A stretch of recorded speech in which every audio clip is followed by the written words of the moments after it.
Praise the lord. 33వ కీర్తన 21వ వచనం. మన ప్రాణము యెహోవా కొరకు కనిపెట్టుకొనుచున్నది, ఆయనే మనకు సహాయమును మనకు కేడమునై ఉన్నాడు. యెహోవా కొరకు కనిపెట్టుకొనడం ఎంత ఆశీర్వాదం అంటే, ఎంత దీవెనకరం అంటే, బైబిల్లో చాలా మాటలు ఉన్నాయి. ఆయన కొరకు కనిపెట్టుకోవడం అంటే ఆయన కార్యం చేస్తాడు, ఆయన మేలు చేస్తాడు అని నమ్మకం పెట్టుకొని విశ్వసించుకుంటూ ఆయన చేసే కార్యం కొరకు ఎదురు చూడడం వలన మనం నూతన బలం పొందుతాం. ఆయన కొరకు కనిపెట్టుకున్నప్పుడు ఆయన మనకు సహాయంగా ఉంటాడు, కేడముగా ఉంటాడు. మరి నువ్వు ఆయన కొరకు కనిపెట్టుకుంటున్నావా? కొన్నిసార్లు ఈ ప్రస్తుత పరిస్థితులను చూసినప్పుడు దేవుడు ఆలస్యం చేస్తున్నాడని కొన్నిసార్లు దేవుని మీద కూడా అనుమానించేటువంటి పరిస్థితులు సాతాను తీసుకొస్తాడు. నిజంగా దేవుడు ఉన్నాడా? దేవుడు ఉంటే నాకెందుకు ఈ గతి? దేవుడు ఉంటే నా కష్టం ఇంకా తగ్గదేంటి? నా బాధలు ఇంకా పోవేంటి అని చాలాసార్లు ప్రశ్న వేసుకుంటూ దేవుణ్ణి కూడా శంకించేటువంటి పరిస్థితుల్లోకి మనం వచ్చేస్తూ ఉంటాం.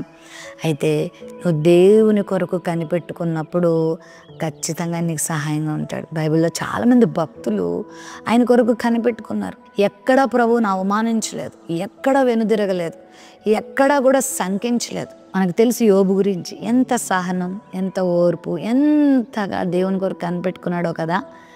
ఆయన యెహోవా కొరకు కనిపెట్టుకున్నాడు కాబట్టి ప్రభు ఆయనని జ్ఞాపకం చేసుకున్నాడు.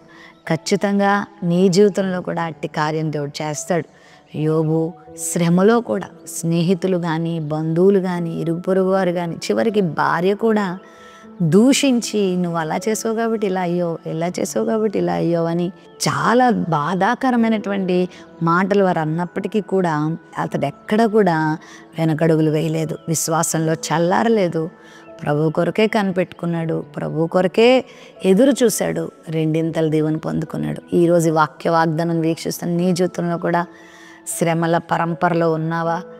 అపవాది భయంకరంగా నిన్ను శోధిస్తున్నాడా? తట్టుకోలేనంత బాధలో నువ్వు ఉన్నావా?